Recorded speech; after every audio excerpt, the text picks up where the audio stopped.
ที่อายไว้ใจน้องนางทุ่มเทให้น้องทุกอย่างหวังสร้างฮักเขาให้ดี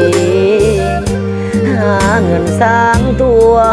หวังอยู่กินตลอดชีวิตอยู่ห้องเศร้าร่วมกันหลายปีบ่คาดจะมีแนวคิดเปลี่ยนผันหาเงินเท่าใดส่งให้ทุกเดือนความหาเข้าเริ่มขาดเคลื่อนสะเทือนหัวอกสถานหัวไปหาเงินหวังสร้างครอบครัวเฮือนสารบ่คิดว่าเมียอยู่บ้านจะประหารด้วยการมีสู้มาถึงวันนี้ความหักมาพังพลายน้องเปลี่ยนไปมีสายใหม่จากหนึ่งใจเปลี่ยนสองยอดสูงได้ยินข่าวทุกเรื่องราวบ่ยากครับผู้หญิงหลายใจหลายสูงดังวันทองอยู่ในนิยายเหลือทนหน้า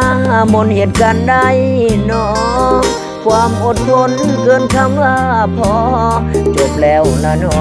บ่เหลือเยื่อใยได้เห็นขาตาอุลาอายแทบบ่ไหวเคยเป็นดังยอดดวงใจวันนี้เปลี่ยนไปเป็นของคนอื่น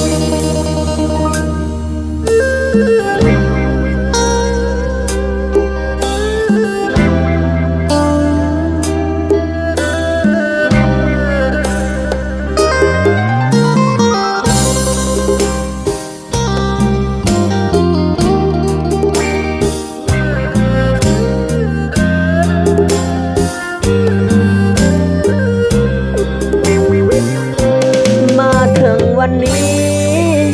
ความรักมาพังทลายน้องเปลี่ยนไปมีสายใหม่จากหนึ่งใจเปลี่ยนสองยอดสูงได้ยินข่าวทุกเรื่องราวบ่ยากครับผู้หญิงหลายใจหลายสูงดังวันทองอยู่ในนิยายทนหน้ามนเหตุการณ์ใดน้องความอดทนเกินคำว่าพอจบแล้วละน้องบ่เหลือเยื่อใยได้เห็นขาตาอุลาอายแทบบ่ไหวเคยเป็นดังยอดดวงใจวันนี้เปลี่ยนไปเป็นของคนอื่น